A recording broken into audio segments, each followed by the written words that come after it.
my girlfriend declared. I've decided we should see other people. Right before Valentine's Day so she could date her trainer. I said, perfect timing. Her trainer ghosted her after 1 week. Meanwhile, I'm planning a Valentine's trip with her former best friend. Victoria and I had been together for 8 months, the kind of steady relationship where we'd fallen into comfortable routines, Sunday morning coffee runs, shared Netflix passwords, and those quiet evenings where we'd plan weekend trips while she scrolled through Pinterest boards of couple goals.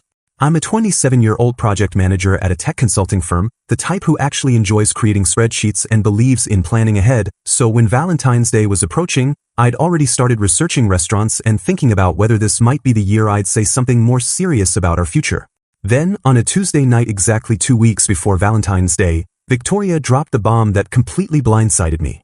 I think we should see other people, she announced while I was reviewing quarterly reports on my laptop, her tone casual like she was suggesting we try a different pizza place. I looked up from my screen, certain I'd misheard something. What do you mean, see other people? I mean we should date other people. Explore our options. Find ourselves. She was using that airy, self-help book language that people use when they're trying to make selfish decisions sound enlightened. I've been doing some soul-searching, and I think I need to experience more before I can really know what I want. The timing felt deliberately cruel, 2 weeks before Valentine's Day, after months of her showing me engagement ring posts and talking about couples' weekend getaways. Are you breaking up with me? I asked, setting my laptop aside and giving her my full attention. No, not exactly. I'm saying we should take some space to date other people. You should try it too, actually. It might be good for you.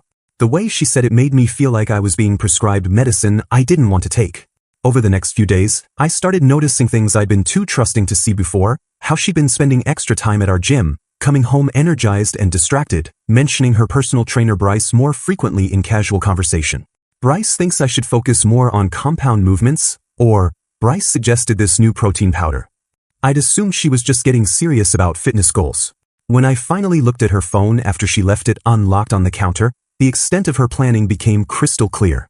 Dozens of text messages with Bryce spanning the past 3 weeks, complete with flirty emojis, workout selfies, and a confirmed dinner date scheduled for that Friday, 3 days after her "see other people" speech. She'd already moved on before she'd even bothered to officially pause us. When I confronted her about the texts, she had the audacity to act like I was the one being unreasonable. This is exactly why we need space, Ethan. You're being paranoid and controlling. Bryce and I are just friends exploring a connection. Exploring a connection while we were supposedly taking a break, she'd announced after already planning their first official date. The manipulation was so transparent it was almost insulting to my intelligence. Within 48 hours of our "see other people" conversation, Victoria's Instagram transformed into a highlight reel of her new life with Bryce. Gym selfies with him spotting her during bench presses, expensive dinner photos at steakhouses I'd never been able to afford on my salary, and couples workout videos with captions like, "Finally found my fitness motivation," and "When your trainer becomes your everything." The speed of it all confirmed what I'd suspected. This wasn't exploration, it was a calculated trade-up she'd been planning for weeks. I was scrolling through her stories like some kind of masochist when my phone rang with a call from Sophia, Victoria's former best friend who I'd met several times at group gatherings but never really talked to one-on-one. "Hey Ethan, I hope it's okay that I'm calling. I got your number from the contact list for Victoria's birthday party last year." Her voice was warm but cautious, like she was testing the waters of an awkward conversation. "I heard about what happened, and I wanted to check on you. I've been watching this whole situation unfold, and honestly, I'm not comfortable with how Victoria's handling things." The concern in her voice was genuine, which felt like a foreign concept after weeks of Victoria's calculated emotional distance. We talked for an hour, and Sophia revealed details that made my stomach turn. Victoria had been trash-talking our relationship to mutual friends for months, calling me boring and too predictable, while simultaneously bragging about how Bryce was everything she'd been missing, more adventurous, more spontaneous, more exciting. "She's been telling people at the gym that you never surprised her, that you were too focused on planning and not enough on living in the moment," Sophia said, her voice tight with disapproval. "It's been really hard to watch, especially knowing how thoughtful you actually are." The irony wasn't lost on me. Victoria complained I was too much of a planner while she'd been meticulously planning her exit strategy for weeks. When Sophia mentioned she was a professional event planner who specialized in romantic occasions, I initially thought it was just casual conversation, but then she made an offer that surprised me. "I know this might sound crazy, but if you want to do something special for yourself this Valentine's Day, I'd love to help you plan it. Not as a business thing, just as someone who thinks you deserve better than moping around while she parades her upgrade all over social media. Her offer felt like a lifeline I didn't know I needed. We started meeting up to brainstorm ideas. Initially just coffee dates where she'd show me venue options and restaurant possibilities on her tablet, but gradually our planning sessions became the highlight of my week. Sophia had this infectious enthusiasm for creating memorable experiences, and she listened to my ideas with the kind of attention Victoria had stopped giving me months ago. "What if we plan something that's completely you?" she suggested during our third meeting. "Not trying to compete with Gym Boy's flashy dinners, but something that shows your actual strengths. You're thoughtful, reliable, someone who pays attention to details that matter." While Victoria continued posting stories of spa days and couples massages that Bryce was clearly letting her pay for, Sophia and I researched wine country getaways and artisan restaurants that valued craftsmanship over Instagram appeal. She had connections everywhere: vintners who could arrange private tastings, chefs who could create personalized menus, bed and breakfast owners who specialized in romantic escapes that felt authentic rather than performative. The more time I spent with Sophia, the more I realized how starved I'd been for genuine connection. She asked about my work projects with actual interest, remembered details from previous conversations, and had this way of building on my ideas instead of dismissing them as boring. During one of our planning sessions, she admitted something that shifted our entire dynamic. "I have to confess something, Ethan. I've had feelings for you for months, probably since Victoria's birthday party when you spent 20 minutes helping my elderly neighbor figure out the rideshare app instead of just enjoying the party. Watching her take you for granted has been really frustrating." The confession hung in the air between us, honest and vulnerable in a way that felt completely different from Victoria's calculated emotional manipulation. "I'm not trying to take advantage of your situation," she continued quickly. "I just thought you should know that someone sees all the things about you that she's been calling boring. Your thoughtfulness isn't a flaw, it's actually pretty amazing." As Valentine's Day approached, Sophia and I had planned an elaborate weekend that would make Victoria's trainer dates look like amateur hour, wine tastings, a cooking class with a James Beard Award winner, and reservations at a restaurant that required 2-month advance bookings. But more importantly, I was falling for someone who appreciated the very qualities Victoria had spent months making me feel ashamed of. The universe has a funny way of delivering karma exactly when you least expect it. 1 week into February, Victoria's social media presence suddenly went dark. No more gym couple selfies, no more expensive dinner posts, no more stories featuring her fitness motivation. I learned the reason from Marcus, a guy I'd stayed friendly with at our shared gym despite Victoria's attempts to turn our mutual friends against me. "Dude, you're not going to believe this," Marcus told me while we were doing cardio side by side. "Bryce just completely ghosted Victoria. Blocked her on everything, stopped responding to texts, the whole deal. Turns out he got back together with his ex-girlfriend last weekend." The irony was almost too perfect to be real. "But here's the kicker," Marcus continued, clearly enjoying the gossip. "Some of the guys were talking, and apparently Bryce was bragging in the locker room about how Victoria had been paying for everything, all those fancy dinners, the spa days, even his gym supplements. He called her his meal ticket, and said he was just having fun until his real girlfriend came back from her work trip. Victoria had traded me in for someone who was using her even more blatantly than she'd used my emotional investment, and she'd been too blinded by his Instagram-worthy abs to see it coming. The day before Valentine's Day, I was at my apartment with Sophia, who was wearing one of my aprons and testing recipes for our weekend cooking class, when my doorbell rang with the aggressive urgency of someone who expected immediate attention. Through the peephole, I saw Victoria standing in the hallway looking like she'd been crying for hours, her usual perfect makeup replaced by puffy eyes and smudged mascara. "Ethan, please, I know you're home," she called through the door. "We need to talk. I made a huge mistake." I opened the door to find her staring past me at Sophia, who was visible in the kitchen wearing my world's okayest cook apron and stirring something that smelled absolutely incredible. Victoria's face went through a series of expressions: confusion, realization, and then pure fury as she spotted the printed itinerary for our Napa Valley weekend that Sophia had left on my coffee table. "Are you kidding me right now?" Victoria's voice cracked with disbelief. "You're cooking dinner together? You planned a whole romantic getaway?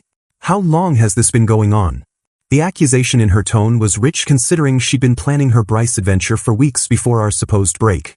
"Since you decided to explore your options with your trainer," I replied calmly. "Turns out I found something better while you were busy upgrading." What happened next was the most spectacular emotional meltdown I'd ever witnessed from someone who prided herself on always being composed and Instagram ready. Victoria pushed past me into my apartment like she still lived there, her eyes frantically scanning the evidence of my new life, Sophia's event planning materials spread across my dining table, 2 wine glasses in the sink, and the obvious intimacy of someone else's belongings mixed with mine. "This is insane," she said, her voice getting higher with each word. "You're seriously dating my best friend?" While I was just taking a break to figure things out. The revisionist history was breathtaking. Suddenly our see other people arrangement had become a break, and her pre-planned Bryce dates were just innocent soul-searching. We were supposed to find our way back to each other, Ethan. That's what a break means. You don't immediately jump into bed with the first woman who shows interest. Sophia appeared from the kitchen, wiping her hands on the apron with remarkable composure given the hostile energy Victoria was radiating. "Actually, Victoria, you made it pretty clear you'd already found what you were looking for with Bryce. The gym photos and dinner dates were pretty hard to miss."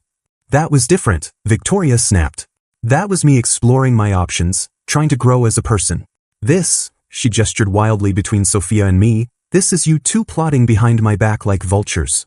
The irony of someone who'd been texting her trainer for weeks before announcing our break, accusing us of plotting was almost amusing, but Victoria was just getting started. "I know exactly what this is, Sophia. You've been waiting for your chance, haven't you? Playing the supportive friend while planning to steal my boyfriend the second I wasn't looking." Sophia's response was calm and devastating. "I've been watching you treat him like garbage for months. Calling him boring, complaining that he was too predictable, telling everyone at the gym that Bryce was everything Ethan wasn't. I didn't steal anything, you threw him away." The truth of that statement hit Victoria like cold water, and I watched her face cycle through denial, anger, and something that looked like genuine panic as she realized the full scope of what she'd lost. "You don't understand," she said, turning back to me with desperation creeping into her voice. "Bryce was a mistake. He was using me, just wanted someone to pay for his meals and buy him supplements. I see that now. What we had was real, Ethan. We can fix this." "What we had was you settling for me until something shinier came along," I replied. "The only thing you regret is that your upgrade didn't work out the way you planned." Victoria's composure completely cracked then, and she started sobbing those messy, real tears that come from actual devastation rather than strategic manipulation. "I was scared, okay? Scared of how serious things were getting between us. Bryce felt safe because I knew it wasn't real, but losing you feels like losing everything." Her confession might have meant something 3 weeks ago, but watching her try to crawl back after her meal ticket dumped her just felt pathetic. "I'm sorry you're hurting," I said genuinely, "but I'm not your backup plan. I'm not going to be here waiting every time you decide to explore your options." After Victoria finally left, still crying and muttering about how this wasn't over, Sophia and I tried to salvage our evening, but the drama was just getting started. Within hours, Victoria had posted a manifesto on Instagram about betrayal and fake friends, complete with crying selfies and vague references to people who stab you in the back when you're vulnerable. The post exploded with comments, but not in the way Victoria had expected. Instead of sympathy, people started sharing screenshots of her previous posts, the ones where she called me boring and predictable, the gym photos with Bryce where she tagged him as everything I've been missing, and the dinner posts with captions about finally being with a real man who knows what he wants. Marcus and several other gym members started commenting with receipts of Victoria's trash-talking sessions, including her exact quotes about how I was too safe and not ambitious enough compared to Bryce's supposed business ventures. The narrative Victoria was trying to create about being betrayed by her best friend fell apart when people could see the timeline of her own betrayal in her own posts. Sophia's response was perfect in its simplicity, a single Instagram story showing our dinner reservation confirmation for Valentine's Day at Auberge du Soleil in Napa Valley, with the caption, "Sometimes the best things happen when you least expect them." People immediately started connecting the dots, realizing that while Victoria had been broadcasting her trainer romance, I'd been quietly planning something infinitely more romantic with someone who actually appreciated the effort. The comments on Victoria's post turned from supportive to savage as people realized she was crying about losing something she'd publicly thrown away, and the social media war she'd started backfired spectacularly as her own words became the evidence of her character. Victoria's response to losing the social media battle was to escalate into full-scale warfare, alternating between pathetic attempts to win me back and calculated efforts to destroy my relationship with Sophia. The morning after her Instagram meltdown, I received a text that perfectly captured her mental state. "I know you're just doing this to hurt me. When you're ready to stop playing games and talk like adults, I'll be here." The delusion that my happiness was somehow a performance designed to spite her was almost impressive in its narcissism. When emotional manipulation failed, Victoria moved to financial warfare, canceling our shared gym membership without warning and sticking me with the early termination fee. I only discovered this when I showed up for my usual morning workout and found my key card deactivated, with the front desk staff looking genuinely uncomfortable as they explained that Victoria had invoked some clause about domestic partnership dissolution that I'd never even knew existed. Her petty victory cost me $300 and the inconvenience of finding a new gym, but it also cut the last physical tie between us, which honestly felt liberating. The rumor campaign started immediately after the gym incident, with Victoria telling anyone who would listen that Sophia had been stalking me for months and had deliberately sabotaged our relationship. She positioned herself as the victim of a calculated seduction, conveniently forgetting that she'd been the one texting her trainer for weeks before announcing our break. When mutual friends started asking me about these allegations, I simply showed them the timeline. Victoria's Instagram posts with Bryce dated weeks before Sophia and I had our first coffee meeting, making it impossible for anyone with basic math skills to believe her version of events. Victoria's most desperate move came when she contacted my workplace, claiming I was having an inappropriate relationship with a client and demanding they investigate my professional conduct. My manager called me into his office looking genuinely confused as he explained that someone had filed a formal complaint alleging I was using company resources to conduct an affair with Sophia, who she claimed was a client. The thing is, Ethan, my manager said, clearly trying not to laugh, we don't actually have any clients in event planning, and our HR records show this complaint came from someone claiming to be your girlfriend, which contradicts her allegation that you're cheating on her. The complaint was so transparently vindictive that it actually made me look like the victim of harassment rather than the perpetrator of misconduct, and my manager ended up apologizing for having to bring it up at all. But Victoria's most spectacular public meltdown happened at the gym, where she apparently cornered Bryce during his evening shift and demanded an explanation for why he'd ghosted her after she'd been nothing but generous and supportive. Marcus, who witnessed the entire scene, called me immediately afterward with a play-by-play that was better than any reality TV drama. "Dude, she completely lost it," Marcus said, barely able to contain his excitement. She was screaming at him in front of everyone about how she paid for everything, bought him supplements, covered all their dates, and he just stood there looking embarrassed while she aired all their business. The confrontation escalated when Victoria started throwing gym equipment, accusing Bryce of using her as a meal ticket while he was secretly back with his ex-girlfriend.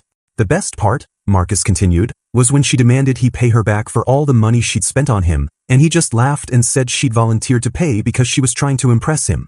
Security had to escort her out, and management banned her permanently for causing a disturbance.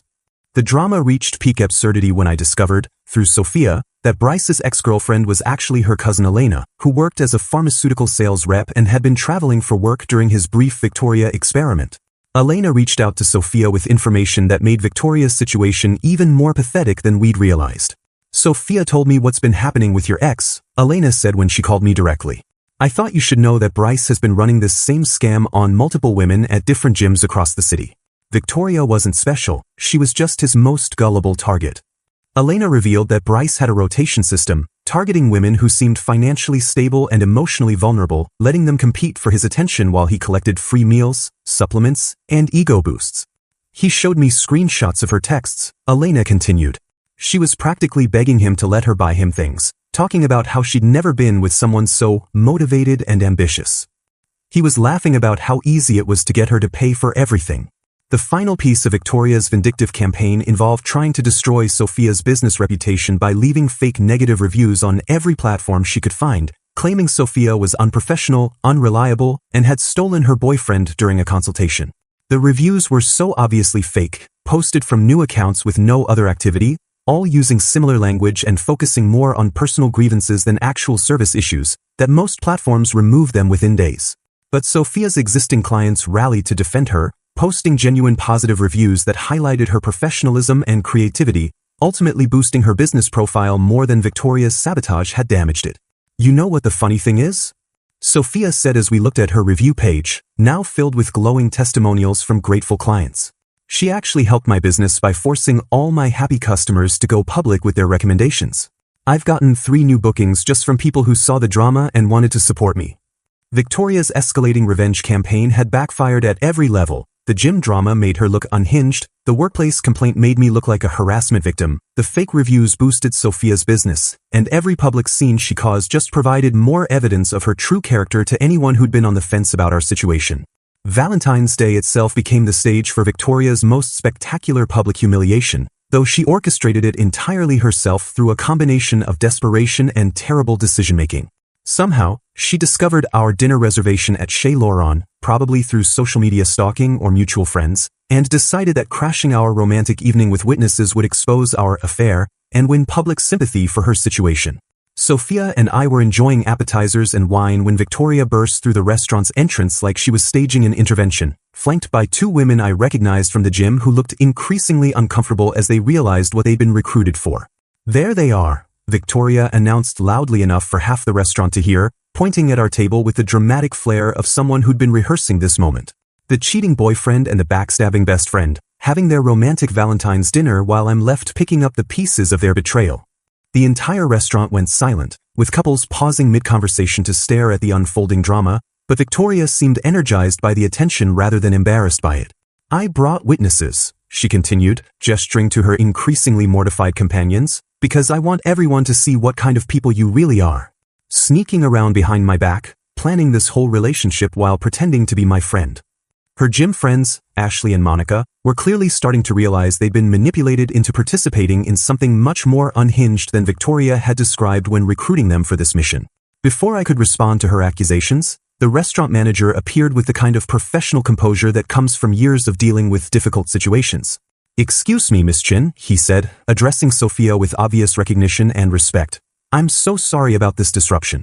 We certainly didn't expect anyone to disturb your Valentine's celebration."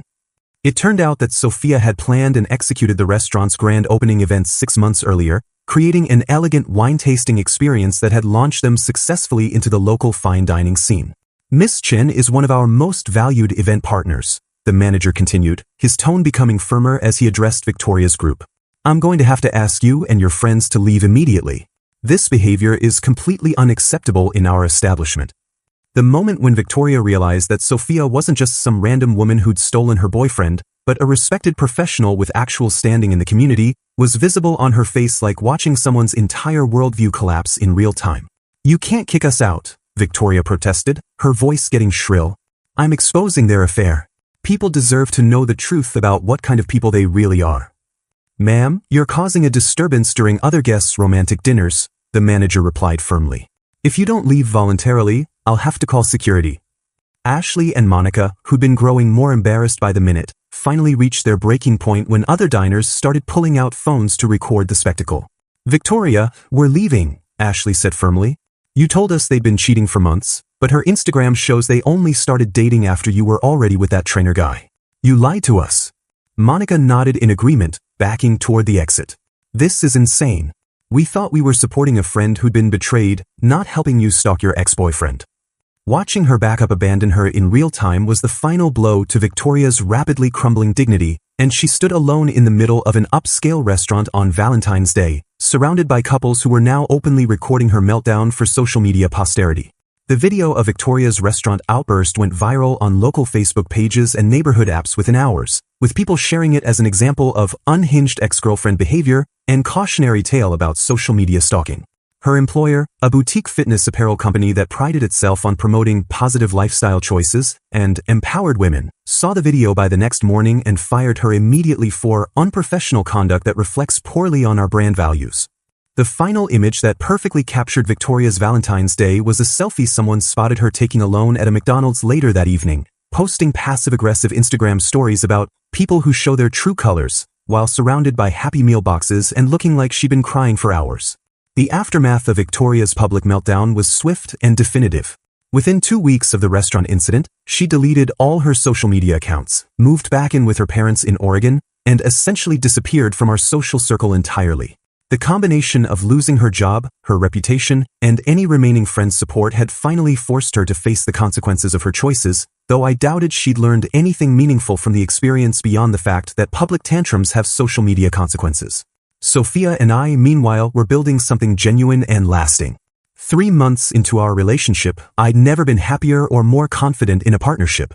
She'd helped me plan surprise birthday parties for 2 of my coworkers, organized a promotion celebration dinner that had my entire team raving about her creativity, and somehow made every weekend feel like an adventure worth documenting, not for Instagram validation but for our own memories.